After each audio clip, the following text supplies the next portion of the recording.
आते हैं 5 मिनट में 25 खबरें। पुलिस ने बेसिक शिक्षा विभाग की क्लर्क तौफीक अहमद को गिरफ्तार किया। उस पर सपा नेता आजम खान के रामपुर पब्लिक स्कूल को फर्जी एनओसी के आधार पर मान्यता देने का आरोप है।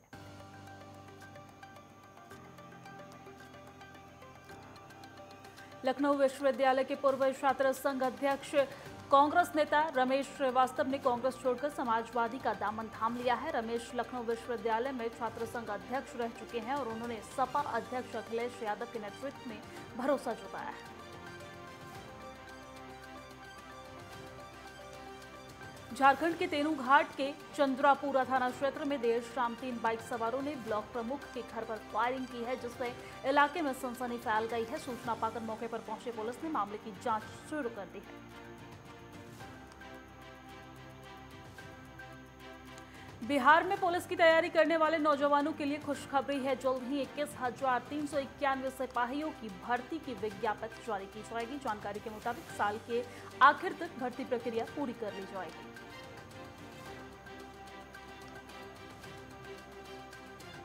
नासिक जिले की 14 कृषि मंडियों ने समिति के चुनाव संपन्न हुए हैं और सभी मतदान केंद्रों पर शांतिपूर्वक मतदान संपन्न हुआ है। वोटिंग के दौरान सुरक्षा के मद्देनजर भारी पुलिस तैनात रहा है। झारखंड के साहिबगंज में गंगा की स्वच्छता को लेकर जागरूकता कार्यक्रम का आयोजन किया गया है, जिसमें राष्ट्रीय स्वच्छ गंगा मिशन के महानिदेशक जी अशोक कुमार शामिल हुए हैं और इस दौरान उन्होंने गंगा की अहमियत का जिक्र करते हुए गंगा की सफाई पर जोर दिया है। इससे पहले उन्होंने सीवरेज ट्रीटमेंट प्लांट का भी निरीक्षण किया।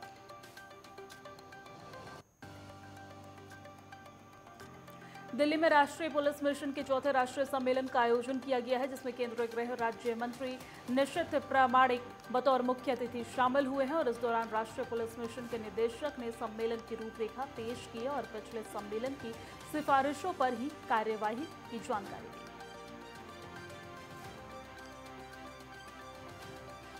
झारखंड मुक्ति मोर्चा जिला कमेटी आगामी निकाय चुनाव को देखते हुए तैयारियों में जुट गई है और इसी कड़ी में आदित्यपुर स्थित ऑटो क्लस्टर सभागार में जिला समिति का बैठक आयोजित किया गया और जिसमें मुख्य रूप से मंत्री चंपई सोरेन भी शामिल हुए।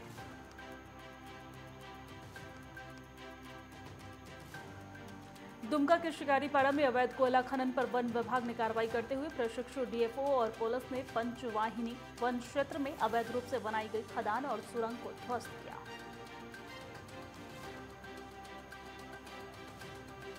भागलपुर के कृषि विश्वविद्यालय में अनाज और फलों की ब्रांडिंग और मार्केटिंग को लेकर अहम बैठक हुई है। कार्यक्रम की अध्यक्षता विश्वविद्यालय के कुलपति डॉक्टर डी आर सिंह ने की है। बैठक में फसलों की ब्रांडिंग और मार्केटिंग पर चर्चा की गई है और इस दौरान विश्वविद्यालय के कुलपति ने जीआई टैग से जुड़े कृषि उत्पाद की मार्केटिंग और ब्रांडिंग के लिए दिए गए कक्ष की चाबी कृषि उत्पादक संघ को सौंपी।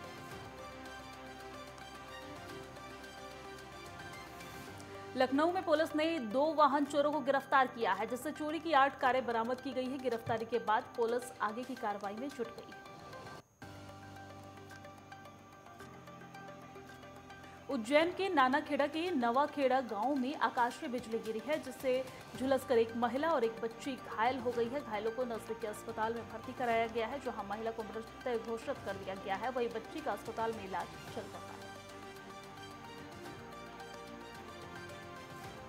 रेलवे डीएसपी साजिद जफर ने देवघर के मधुपुर राजकीय रेल थाने का औचक निरीक्षण किया है। इस दौरान उन्होंने थाने की व्यवस्थाओं का जायजा लिया है और कामकाज की जानकारी ली है। इस दौरान उन्होंने रेलवे पुलिस कर्मियों को जरूरी दिशा निर्देश भी दिए हैं। गाजियाबाद की लोनी में पुलिस ने जिला बदर अपराधियों को कार्रवाई की चेतावनी दी है। पुलिस ने 5 अपराधियों के घर से बाहर मुनादी करवाकर सरेंडर करने की चेतावनी दी है और सरेंडर न करने पर सख्त कार्रवाई की बात कही है।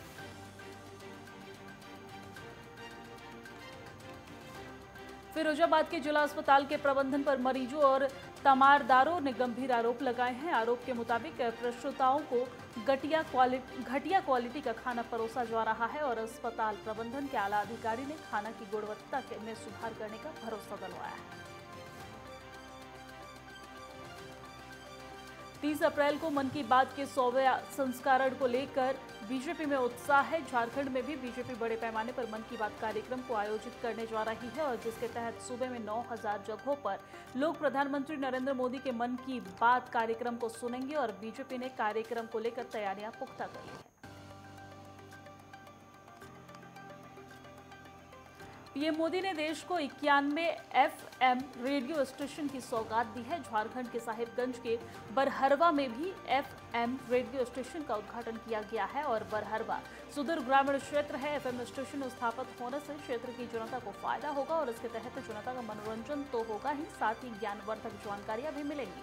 ग्रामीणों ने इसके लिए पीएम मोदी का आभार प्रकट किया है।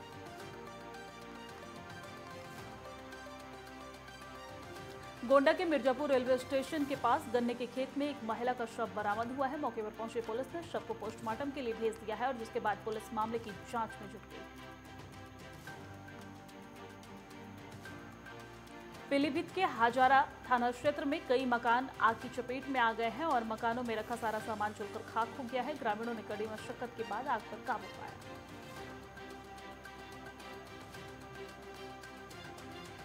और कॉर्बेट नेशनल पार्क के फोटो पर्यटन जोन में एक बाघ घायल अवस्था में मिला है। सीटीआर प्रशासन ने बाघ का रेस्क्यू कर उसका उपचार किया है। हालांकि उपचार के दौरान बाघ की मौत हो गई है, जिसके बाद बाघ का पोस्टमार्टम कराया गया है। पोस्टमार्टम रिपोर्ट के मुताबिक आपसी संघर्ष के चलते बाघ घायल हुआ था।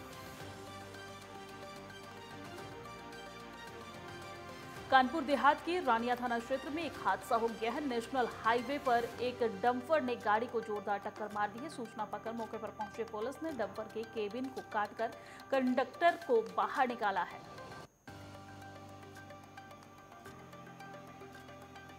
अलीगढ़ में बाइक सवार महिला की चेन छीनकर एक बदमाश फरार हो गया है और इस बीच महिला बाइक से गिरकर घायल हो गई है और घायल महिला को इलाज के लिए अस्पताल में भर्ती कराया गया है। वहीं परिजनों की तहरीर पर पुलिस फरार बदमाश की तलाश में जुट गई है।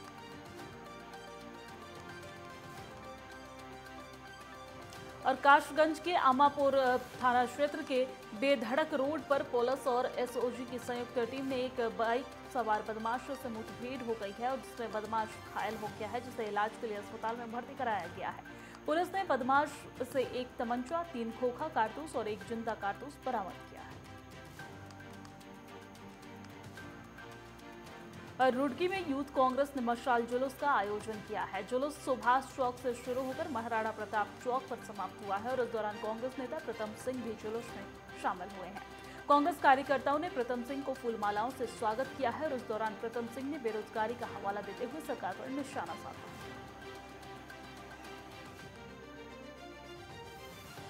और धौलपुर के बाड़ी में लुहार बाजार में 3 मंजिला शोरूम आग के हवाले हो गया है और सूचना पाकर मौके पर पहुंचे दमकल के दस्ते ने कड़ी मशक्कत के बाद आग पर काबू पाया है। आग लगने की वजह शॉर्ट सर्किट बताई जा रही है।